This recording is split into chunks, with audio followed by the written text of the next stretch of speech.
வாழ்க வளமுடன். 10ஆம் சிக்கல் எதுன்னு பார்த்தோம்னா, அது பெண்மையின் மேன்மையினை புறக்கணித்தலால் ஏற்படும் சிக்கல் தாங்க.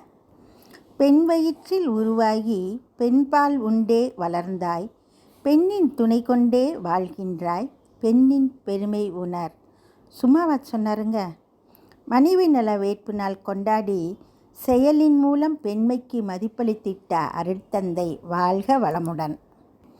எல்லாம் வல்ல இயற்கையே மனித இனத்தை உருவாக்கும் சிறப்பு வாய்ந்த பணியினை பெண்ணினத்தை மதித்து வழங்கியுள்ளது.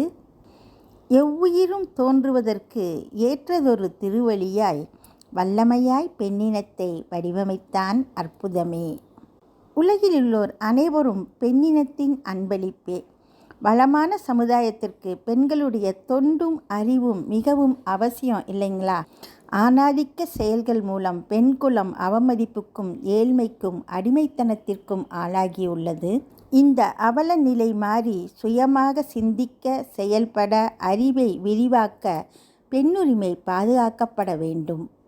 பெண்மையைப் போலவே தியாக உணர்வு படைத்த தாவரங்கள் வாழ்க வளமுடன்.